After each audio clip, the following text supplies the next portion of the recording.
الحمد لله الذي هدانا للإسلام وأشهد أن لا إله إلا الله وحده لا شريك له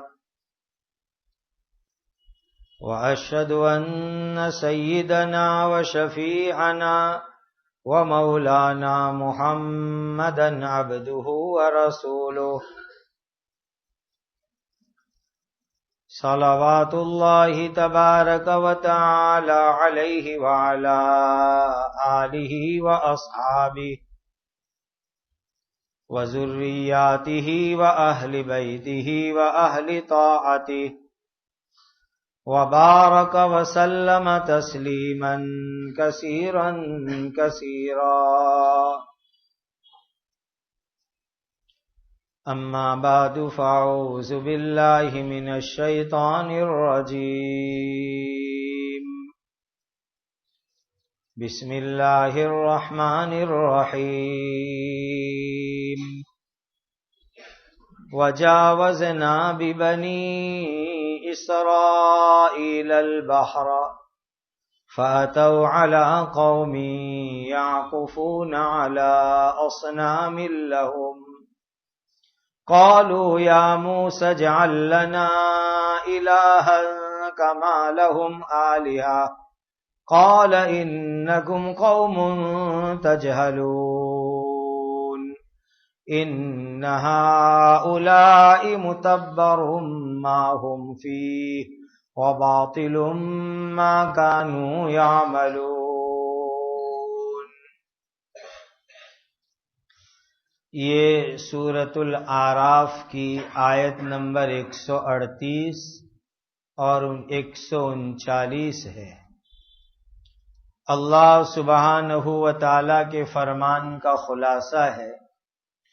اور ہم نے بنو اسرائیل کو سمندر سے پار کرا دیا تو وہ ایسی قوم کے پاس سے گزرے جو اپنے بتوں کو پوجنے میں لگے ہوئے تھے.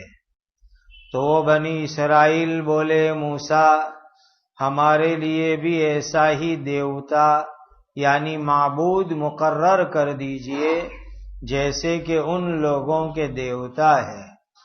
تو موسیٰ علیہ السلام نے جواب میں کہا واقعی تم تو بڑے جاہل لوگ ہو. یقیناً یہ لوگ جس بت پرستی میں لگے ہوئے ہیں وہ تو برباد ہونے والا ہے اور وہ لوگ جو کچھ کر رہے ہیں وہ سراسر باطل یعنی بے بنیاد ہے. قال اغیر اللہ ابغیکم الہا وہو فضلکم علی العالمین. موسیٰ علیہ السلام نے کہا کیا اللہ تعالیٰ کو چھوڑ کر میں تمہارے لیے کوئی دوسرا معبود تلاش کروں حالانکہ اس اللہ تعالیٰ نے تم کو تمام عالموں پر فضیلت دی ہے. وَإِذْ أَنْجَيْنَاكُمْ مِنْ آلِ فِرْعَوْنَ يَسُومُونَكُمْ سُوءَ الْعَذَابِ يُقَتِّلُونَ أَبْنَاءَكُمْ وَيَسْتَحْيُونَ نِسَاءَكُمْ وَفِي ذَلِكُمْ بَلَاءٌ مِّن رَّبِّكُمْ عَظِيمٌ. اور وہ وقت یاد کرو جب ہم نے تم کو فرعون کے لوگوں سے بچا لیا. وہ تم کو بہت بری تکلیف پہنچاتے تھے, تمہارے بیٹوں کو قتل کر دیتے تھے اور تمہاری عورتوں کو زندہ باقی رکھتے تھے, اور اس میں تمہارے رب کی طرف سے تمہارے لیے بڑی آزمائش تھی. حضرت موسیٰ علیہ السلام کا واقعہ چل رہا ہے. جب مصر میں حضرت موسیٰ علیہ السلام کا جادوگروں سے مقابلہ ہوا اور اللہ تعالی نے حضرت موسیٰ علیہ السلام کو کامیاب کیا. جادوگر لوگ ہار گئے اور سب کے سب جادوگر لوگ ایمان میں داخل ہو گئے۔ اس کے بعد حضرت موسیٰ علیہ السلام ایک تفسیری روایت کے مطابق 20 سال تک مصر کے اندر مقیم رہے اور مصر کے لوگوں کو ایمان کی دعوت دیتے رہے۔ فرعون اور فرعون کی قوم کے لوگوں کی وہاں بہومتی تھی، اکثریت تھی۔ وہ لوگ حضرت موسیٰ علیہ السلام پر ایمان نہیں لائے تو اللہ تعالی کی طرف سے ان کے اوپر قحط کا عذاب آیا، بڑا بھاری ان کے اوپر قحط پڑا، اور پھر اللہ تعالی نے ان کے اوپر دوسرے چھوٹے بڑے عذاب بھیجنے شروع کیے۔ اللہ سبحانہ و تعالی کی عجیب شان، ایک ملک میں، ایک شہر میں ایک طرف فرعون کا خاندان رہتا ہے، فرعون کے قبطی لوگ رہتے ہیں، اور وہیں پر حضرت موسیٰ علیہ السلام کی قوم رہتی ہے، بنو اسرائیل کی قوم رہتی ہے۔ اب جو اللہ کی طرف سے عذاب آتا تو عجیب اللہ کی قدرت کہ صرف فرعون اور فرعون کی قبطی قوم کے اوپر عذاب آتا، اور حضرت موسیٰ علیہ السلام کی قوم پر اور بنو اسرائیل کے اوپر ذرہ برابر بھی عذاب نہیں آتا۔ یہ عجیب اللہ کی قدرت۔ کیا شکل ہوئی؟ پہلے پانی کا طوفان آیا، زبردست پانی کا طوفان اللہ تعالیٰ نے ان کے اوپر بھیجا، اتنا پانی کہ فرعون کے خاندان کے لوگوں کے گھر پانی میں ڈوب گئے، ان کے کھیت اور ان کی زمینیں پانی میں ڈوب گئے۔ اور اللہ کی شان، یہاں فرعون کے خاندان کے آدمی کا گھر ہے، اس میں پانی ہے، اور پڑوس میں موسیٰ علیہ السلام کے خاندان والوں کا مکان ہے، بالکل ایک قطرہ بھی اس میں پانی نہیں ہے۔ کیسی اللہ کی قدرت۔ کھیتی باڑی میں بھی یہی ہوتا کہ فرعون اور قبطی قوم کی زمین میں پانی آ گیا، اور حضرت موسیٰ علیہ السلام اور بنو اسرائیل کی زمین پر بالکل پانی کا سیلاب نہیں۔ کھلم کھلا لوگ آنکھ سے دیکھ رہے ہیں کہ صرف فرعونیوں پر عذاب آتا ہے، اور جو ہے موسیٰ علیہ السلام کی قوم پر عذاب نہیں آتا ہے۔ سنیچر سے سنیچر 7 دن تک، 8 دن تک عذاب رہتا، پانی پانی۔ تو یہ لوگ آئے حضرت موسیٰ علیہ السلام کے پاس، حضرت دعا کرو اللہ عذاب دور کر دے وے تو ہم ایمان لے آئیں گے، آپ کو نبی مان لیں گے، ہماری ضد چھوڑ دیں گے، آپ جو ہے دعا کر دو اللہ سے، ہم پکا وعدہ کرتے ایمان لانے کا۔ نبی کے دل کے اندر بڑی رحمت اللہ نے رکھی ہوتی ہے۔ حضرت موسیٰ علیہ السلام نے دعا کر دی تو اس دعا کی برکت یہ ہوئی کہ سیلاب پانی ختم ہو گیا۔ اب جو پانی ختم ہو گیا تو اتنے دنوں تک پانی رہا، تو اس کی وجہ سے اللہ نے زمین کے اندر کھیتی بہت اچھی اگائی۔ تو کھیتی اچھی ہوگی تو فرعون کی قوم کے لوگ کیا کہنے لگے، یہ جو پانی کا سیلاب آیا تھا یہ کوئی عذاب نہیں تھا، یہ کوئی مصیبت نہیں تھی، یہ تو اللہ ہماری کھیتی کو بہت اچھا اگانا چاہتے تھے، اسی لیے ہمارے اوپر جو ہے یہ پانی آیا، یہ کوئی عذاب نہیں تھا خدا تعالیٰ کا۔ فوراً ان لوگوں نے اپنی بات بدل ڈالی. 3 ہفتے خالی گئے یا 1 مہینہ بیچ میں خالی گیا. ان کو ایمان لانے کا ٹائم ملا لیکن وہ لوگ ایمان نہیں لائے، ضد پہ اڑے رہے، انکار کرنے کے اوپر لگے رہے. وعدہ کیا تھا لیکن وعدہ توڑ دیا، ایمان قبول نہیں کرتے. تو اب اللہ تعالی کی طرف سے 3 ہفتے گزرنے کے بعد، 1 مہینہ گزرنے کے بعد دوسرا عذاب آیا. یہ عذاب کیا آیا کہ اللہ تعالیٰ نے ٹڈیاں بھیجی، ٹیڑ کا عذاب بھیجا. اتنی زیادہ ٹیڑے آئی، ٹڈیاں آئی جو ہوا میں اڑتی ہے، اتنی آئی کہ فرعون کے خاندان والوں کے جتنے کھیت تھے وہ سب کھیت میں سے وہ اناج کھا گئے. اور یہ تیڑ اللہ کا عذاب ہے. بعض مرتبہ کسی حکومت پر، کسی ملک پر، کسی دیش پر یہ عذاب آتا ہے تو پورے دیش کو اس کے لیے لشکر لگانا پڑتا ہے، ایروپلین اڑانے پڑتے ہیں تو جا کر کے وہ کنٹرول میں آتا ہے. تو زبردست یہ عذاب ہوتا ہے یہ ٹیڑ کا. ہزاروں ایکٹر زمینیں، بینگے زمینیں، وہاں کا اناج یہ تیڑ کھا جاتی ہے. تو یہ عجیب اللہ کی طرف سے تیڑ کا عذاب آیا، ٹڈی کا. ایسا عذاب آیا کہ فرعون کے خاندان کے جتنے کھیت ہیں وہاں کا اناج کھا گیا.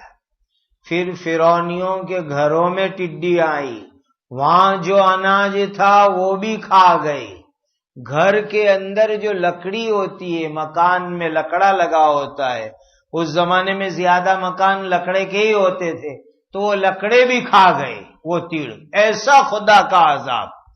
اور بازو میں بنی اسرائیل کا مکان ہے، حضرت موسیٰ علیہ السلام کی قوم کا مکان ہے، ان کی کھیتی ہے، ان کی زمین ہے، ان کا ذرہ برابر بھی نقصان نہیں، معمولی بھی نقصان نہیں. کھلم کھلا اللہ کا عذاب ان کے اوپر آیا. اب ذرا ان کی آنکھ کھلی، گھبرائے، دوڑے بھاگے، پریشان آئے حضرت موسیٰ علیہ السلام کے پاس. حضرت پہلے وعدہ توڑا تھا، آنے کے لیے بھاری بھی پڑا، لیکن عذاب آیا ہے تو اب مجبوراً آنا پڑا. آئے بھاگے حیران پریشان. آ کر کے کہتے ہیں کہ حضرت ہم معافی مانگتے ہیں، پکا وعدہ کرتے ہیں کہ اگر ہمارے اوپر سے اللہ نے عذاب دور کر دیا تو ہم فوراً ایمان لے آئیں گے، آپ ذرا دعا کر دو. اب تو ایک دم پکا وعدہ. حضرت موسیٰ علیہ السلام نے، نبی ہوتے ہیں، رحمت دل ہوتے ہیں، دعا کر دی. ٹڈی کا عذاب ختم ہو گیا.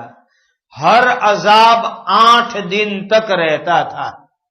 سنیچر کو چالو ہوتا، دوسرے سنیچر تک، پھر 3 ہفتے 4 ہفتے خالی جاتے. عذاب دور ہو گیا تو پھر وہی پرانی عادت، ایمان لانے کے لیے تیار نہیں. اور موسیٰ علیہ السلام سے وعدہ توڑ دیا، ہم نہیں مانتے. بس یہ ہم انسانوں کا حال ہے. کوئی آفت مصیبت آتی ہے تو صدقے کریں گے، دعائیں کریں گے، صلاۃ الحاجہ پڑھیں گے، اللہ کے سامنے روئیں گے، نماز کی پابندی شروع کریں گے. جیسے ہی وہ عذاب ختم ہو گیا، مصیبت دور ہو گئی، پھر پہلے کی طرح اپنے برے کام، گناہ کے کام میں ہم لوگ لگ جاتے ہیں. یہ انسانوں کا بہت برا اور گندا حال ہے. حضرت موسیٰ علیہ السلام نے دعا کی اور جو ہے وہ عذاب جو ٹڈیوں کا آیا تھا وہ عذاب ختم ہو گیا، لیکن پھر بھی ایمان لانے کے لیے تیار نہیں.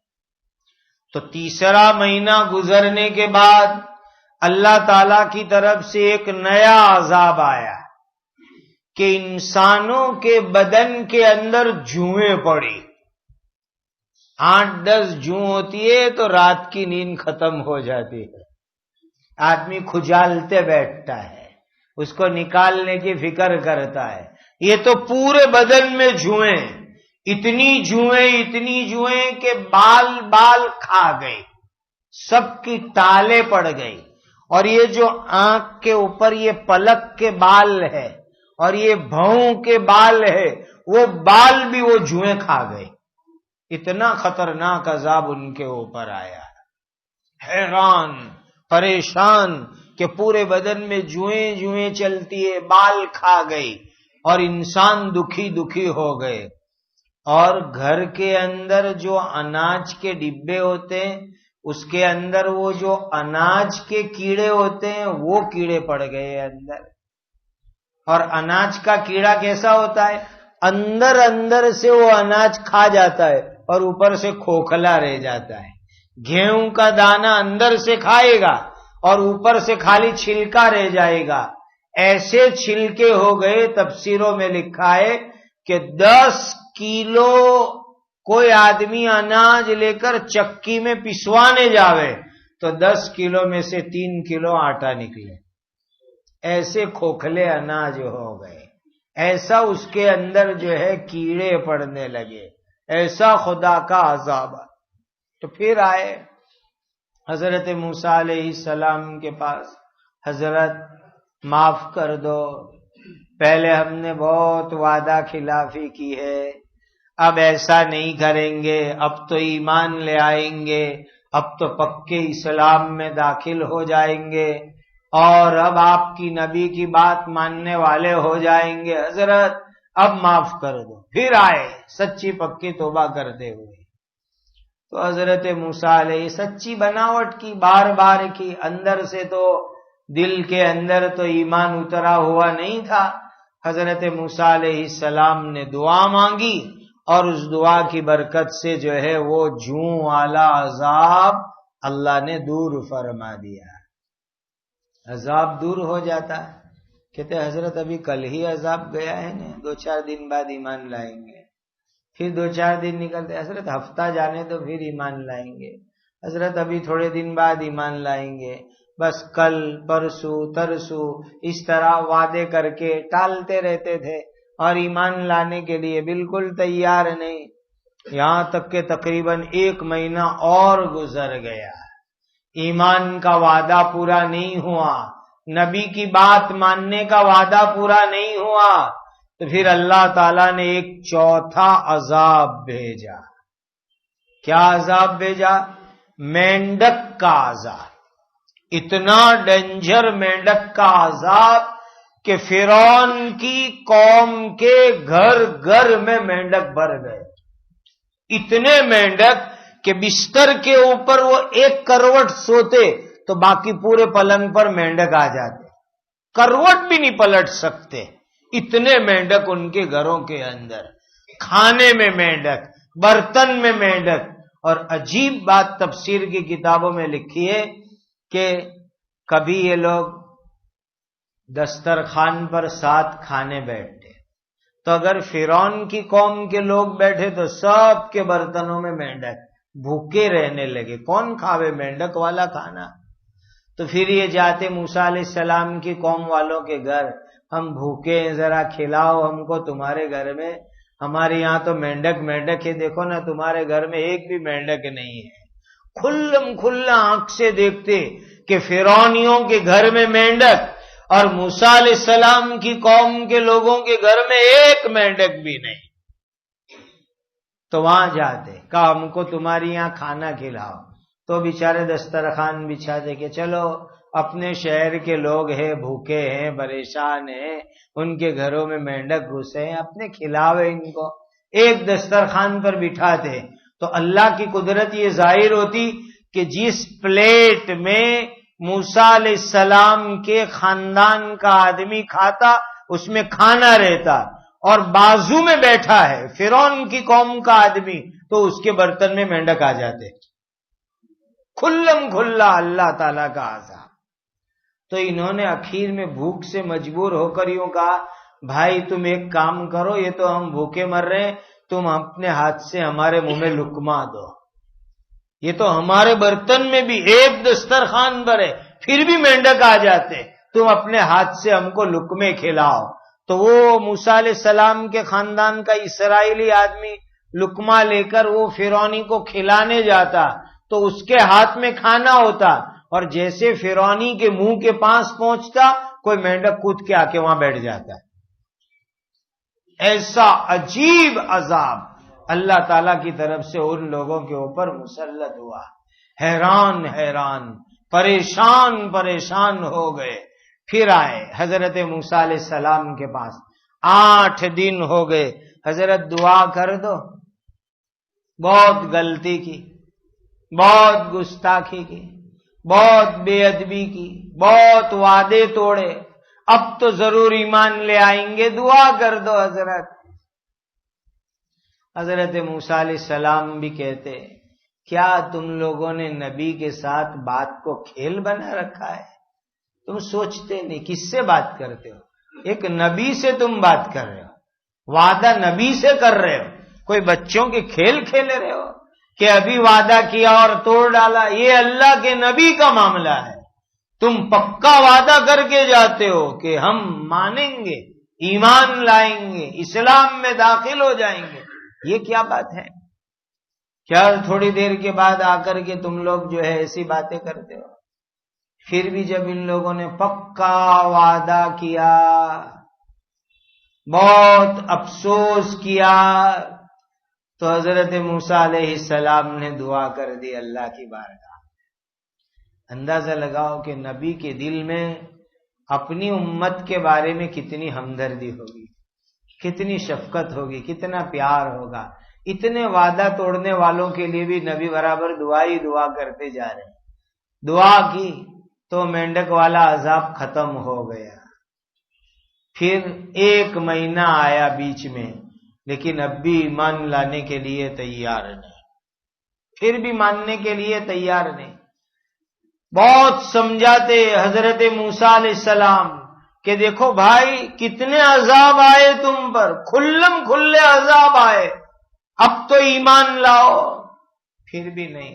آج کل پرسوں ترسوں اس کو کہتے ہیں دل کا پتھر ہو جانا.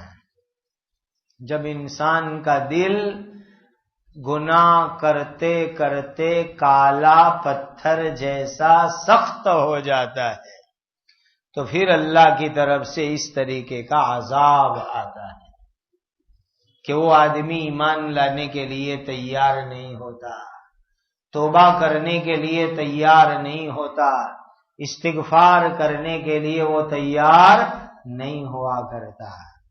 جب انسان گناہ کرتے کرتے اس کا دل کالا ہو جاتا ہے تب اس انسان کی حالت ہو جاتی ہے. اخیر کے اندر جب انہوں نے بہت معافی مانگی, دعا کی, تو حضرت موسیٰ علیہ السلام نے پھر سے اللہ کی بارگاہ میں دعا کی اور عذاب ختم ہو گیا. پھر ایمان نہیں لائے. 1 مہینہ ہو گیا تو اب اللہ تعالی کی طرف سے ایک خطرناک عذاب آیا, خون کا. کیسا خون کا عذاب کہ فرعونیوں کے گھر میں جتنا پانی تھا وہ قدرتی طور پر خون بن گیا. مٹکوں میں خون, ٹنکیوں میں خون, کنووں کے اندر خون, جو پانی تھا وہ قدرتی طور پر خون بن گیا. اب کیا پیے, کیسے نہائے, کیسے غسل کرے, پریشان, دکھی. بازو میں بنو اسرائیل کا گھر ہوتا, وہاں پانی, یہاں فرعونی کا مکان ہے, یہاں پانی خون ہے. کھلم کھلا دیکھ رہے ہیں کہ اللہ کا عذاب ہے, آنکھ سے دیکھ رہے ہیں کہ یہاں بنی اسرائیل کے یہاں پانی اور یہاں فرعونیوں کے گھر میں خون بن گیا. کھلم کھلا دیکھ رہے ہیں. تو وہی پھر مارے پیاس کے جاتے پڑوسی اڑوسی کے یہاں, بھائی پلاؤ ہم کو, بہت پیاسے ہیں, بہت پریشان ہیں. تو ان کو جیسے گلاس میں پیالے میں بھر کے دیتے اور وہ فرعونی آدمی پکڑتا تو اس کے ہاتھ کی نحوست کے وہ پانی خون بن جاتا. بنی اسرائیل پیتے پانی ہوتا، فرعونیوں کے ہاتھ میں دیتے خون بن جاتا۔ عجیب اللہ تعالی کا عذاب، پورے 8 دن تک ان کے کنووں میں خون، ٹنکیوں میں خون، مٹکوں میں خون، کہیں پانی کا قطرہ نہیں، سب اللہ تعالیٰ نے خون سے بدل دیا۔ پھر جو ہے 5ویں مرتبہ ہے، 5 موقع ہو گئے معافی مانگنے کے، توبہ کرنے کے، وعدہ کرنے کے، 5 موقع ہو گئے۔ ایمان لانے کے لیے وعدے کرتے، توڑ ڈال۔ آئے حضرت موسیٰ علیہ السلام کے پاس، اللہ کے نبی نے ان کے لیے دعا کر دی، اللہ نے خون کا عذاب دور کر دیا، لیکن پھر بھی یہ لوگ ایمان لانے کے لیے بالکل تیار نہیں ہوئے۔ تو آگے اللہ سبحانہ و تعالی ارشاد فرماتے ہیں کہ ان کے اوپر اللہ نے طاعون کا عذاب بھیجا۔ عربی میں، اردو میں طاعون کہتے ہیں، چیچک بھی کہتے ہیں اردو میں، اور ہماری گجراتی میں جس کو پلیگ کی بیماری کہتے ہیں، جس کے اندر جو ہے بغل میں ایک پھنسی ہوتی ہے چھوٹی سی، پھر آدمی کے بدن میں بخار زہریلا آتا ہے، پھر وہ انسان بہت جلدی 2-3 دن کے اندر تو مر کے ختم ہو جاتا ہے۔ اپنے یہاں 92 میں سورت میں ہوا تھا وہ پلیگ، کیسے حالات ہو گئے تھے، پورے شہر میں سناٹا مچ گیا تھا، کوئی انسان یعنی کہ باہر نکلنے تیار نہیں، شہر پورا خالی ہو گیا تھا۔ تو اس طریقے کے پلیگ کی بیماری آتی ہے جس میں بغل میں پھوڑی پھنسی ہوتی ہے اور آدمی بخار کے اندر مر کے ختم ہو جاتا ہے۔ تو ایسی بیماری پلیگ کی خطرناک فرعونیوں کے اوپر آئی جس میں 70,000 انسانوں کی موت ہو گئی، اور اللہ تعالیٰ نے ان کو زبردست جو ہے اس پلیگ کی بیماری کے اندر ہلاک کر کے ختم کیا۔ اتنی ساری بلا مصیبت آ رہی، پھر بھی ایمان لانے تیار نہیں، پھر بھی موسیٰ علیہ السلام کو نبی ماننے تیار نہیں۔ جیسے حالات اچھے ہوتے پھر وہی دادا گیری، پھر وہی ظلم، پھر وہی ناانصافی، پھر وہی اللہ کے نبی کے سامنے جو ہے آواز اٹھانی، وہی دادا گیری میں اترا۔ یہ سلسلہ انہوں نے شروع کر دیا ہے۔ اخیر میں اللہ تعالیٰ نے ان کو سمندر کے اندر ڈبو کر کے پوری قوم کو ہلاک کر دیا۔ فرعون بھی گیا، اس کا لشکر بھی گیا، اور مصر کی حکومت اور ستہ بھی گئی، اور اللہ تعالیٰ نے حضرت موسیٰ علیہ السلام کو ایمان والوں کے ساتھ دریا سے عزت عافیت کے ساتھ پار کر دیا، اور اللہ سبحانہ و تعالیٰ نے برکتی جگہ ان کو عطا فرمائی، حضرت موسیٰ علیہ السلام کی قوم کو۔ یہ پورا فلسطین، شام، یہ پورا علاقہ بہت برکتی علاقہ ہے، وہاں نبی، بہت سارے نبیوں کی پیدائش ہوئی، بہت سارے نبیوں کی قبریں ہیں، اور اللہ نے وہاں پھل فروٹ خوبصورتی عجیب و غریب رکھی ہوئی ہے، پورا علاقہ برکتی۔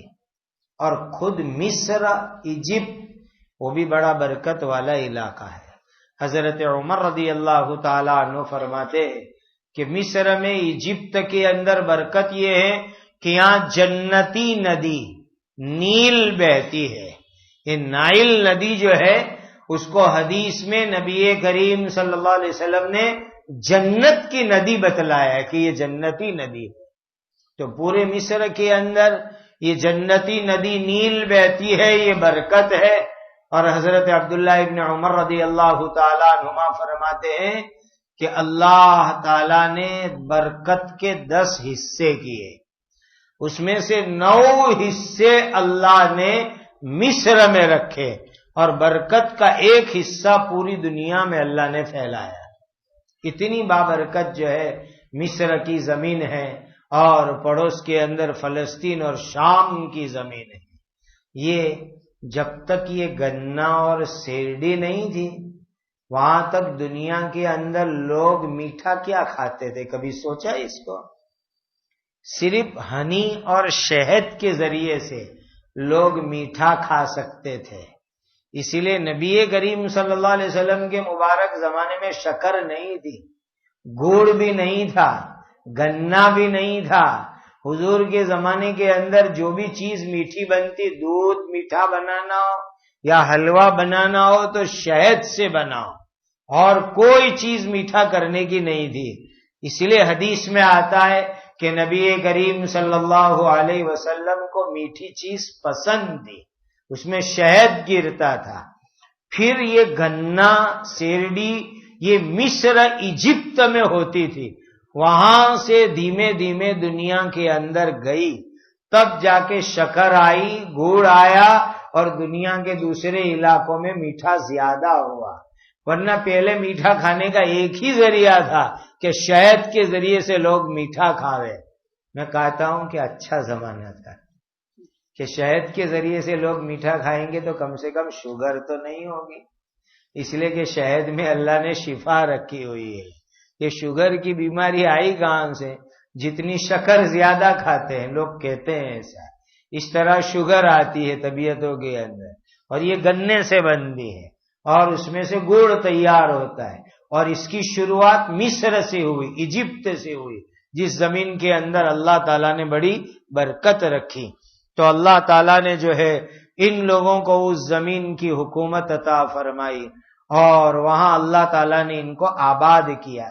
دریا سے پار ہو کے آگے چلے تو ایک ایسی قوم کو دیکھا انہوں نے جن کا ایک بچڑا بنا ہوا دیو تھا، اور وہ اس کی پوجا اور عبادت کرتے تھے. ابھی یہاں مصر میں غلام بن کے زندگی گزاری، سال ہاں سال تک، 300-400 سال تک. اور آدمی کا ایک مزاج ہے کہ جب کسی کی غلامی میں رہتا ہے تو ان غلاموں کے اندر آقا اور مالکوں کے اثرات آتے ہیں.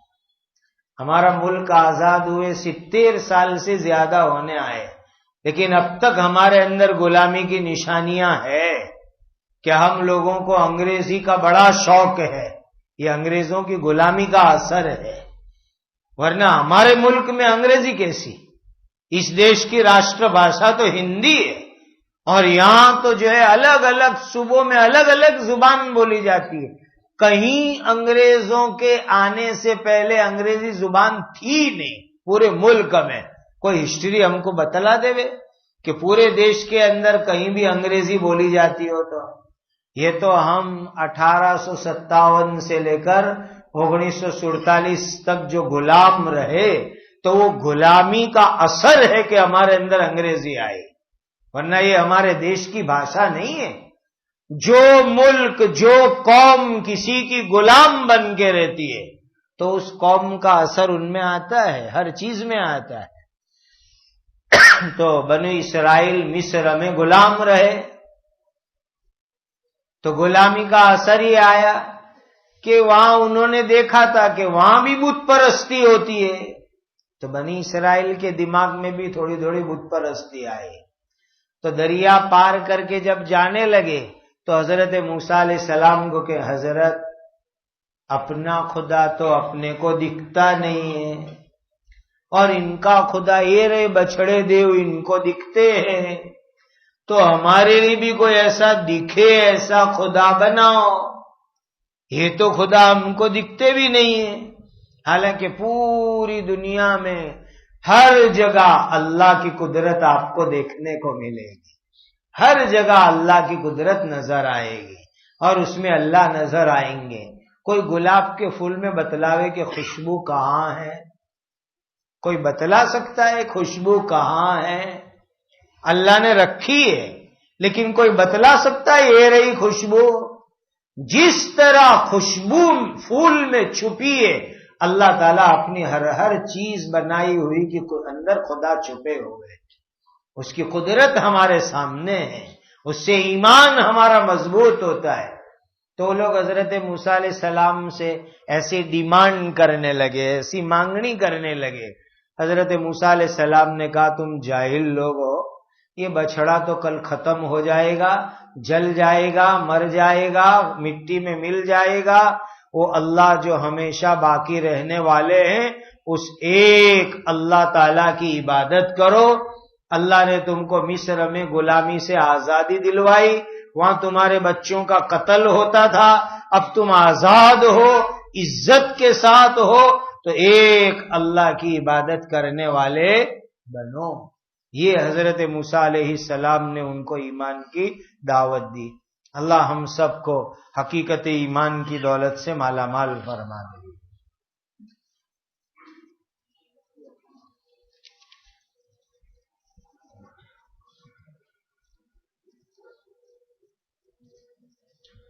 ممتاز بانو عباس بھائی بلبل کی طبیعت بہت بیمار ہے، اللہ ان کو شفا عطا فرمائے، عافیت دے وے اللہ سبحانہ و تعالی۔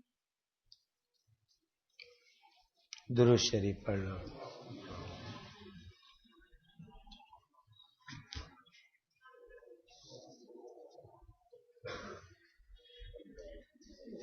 الحمدللہ رب العالمین، سبحان اللہ وبحمدہ سبحان اللہ العظیم، اللہم صل علی سیدنا محمد وعلی آل سیدنا محمد کما تحب وترضى عدد ما تحب وترضى۔ ربنا آتنا فی الدنیا حسنة وفی الآخرة حسنة وقنا عذاب النار۔ ربنا هب لنا من ازواجنا وذرياتنا قرة اعین واجعلنا للمتقین اماما۔ ربنا لا تزغ قلوبنا بعد اذ هديتنا وهب لنا من لدنك رحمة انك انت الوهاب۔ ربنا ظلمنا انفسنا وإن لم تغفر لنا وترحمنا لنكونن من الخاسرين۔ یا ذا الجلال والإکرام، یا حی یا قیوم، یا حی یا قیام، یا ارحم الراحمین، یا ارحم الراحمین، یا ارحم الراحمین۔ اے اللہ ہمارے گناہوں کو معاف فرما، ہماری خطاؤں سے درگزر فرما، زندگی کا ہر کام نبی کریم صلی اللہ علیہ وسلم کی سنت کے مطابق کرنے والا بنا دیجیے۔ اے اللہ ہر حرام سے ہماری حفاظت فرما دیجیے۔ اے اللہ آپ کی ہر تقدیر پر، فیصلے پر ہمیں راضی رہنے والا بنا دیجیے۔ پورے عالم کے اہل ایمان کی اللہ حفاظت فرما۔ اے اللہ بیماروں کو شفا عطا فرما، پریشان حال کی پریشانیوں کو دور فرما، مظلوموں کی نصرت فرما، بے سہاروں کو سہارا عطا فرما، اجڑوں ہووں کو آباد فرما۔ اے اللہ ہر جگہ عافیت اور سلامتی فرما، ہمارے ملک میں بھی امن و امان قائم فرما، عدل و انصاف قائم فرما، ہمیں تقوی والی زندگی عطا فرما، ہر طرح کے دشمنوں، حاسدوں، مخالفوں، فتینوں، شریروں اور ان کی شرارتوں سے ہماری حفاظت فرما، ہر طرح کی جنات اور جادو اور نظر بد کے شر سے حفاظت فرما۔ اے اللہ جو جس مصیبت میں ہے اپنے کرم سے نجات عطا فرما، پورے عالم کے اندر اللہ عافیت قائم فرما، حرمین الشریفین کی حفاظت فرما، ہمیں زندگی میں بار بار مکہ مدینہ کی حاضری عطا فرما، حلال برکت والی روزی عطا فرما، رجب اور شعبان کے مہینے میں برکت عطا فرما، رمضان کی عبادتوں سے مالا مال فرما، رجب اور شعبان میں برکت عطا فرما، رمضان کی عبادتوں سے مالا مال فرما، رجب اور شعبان میں برکت عطا فرما، رمضان کی عبادتوں سے مالا مال فرما۔ اے اللہ پورے عالم میں مساجد کی، مدارس کی، مکاتب کی، خانقاہوں کی، جماعتوں کی، مراکز کی، دین کے کاموں کی، کام کرنے والوں کی حفاظت اور نصرت فرما، اپنوں اور غیروں کے ہر شر سے اللہ ہماری حفاظت فرما۔ حضرت نبی کریم صلی اللہ علیہ وسلم نے جتنی خیر مانگی ہمیں اور پوری امت کو عطا فرما۔ حضرت نبی کریم صلی اللہ علیہ وسلم نے جن شرور سے پناہ چاہی ہماری اور پوری امت کی حفاظت فرما۔ اے اللہ ہمارے ملک میں امن و امان قائم فرما، امن و امان قائم فرما، امن و امان قائم فرما۔ وصلی اللہ وسلم علی سیدنا محمد وعلی آلہ واصحابہ اجمعین، آمین آمین آمین۔ سبحان ربک رب العزت عما یصفون وسلام علی المرسلین والحمد للہ رب العالمین۔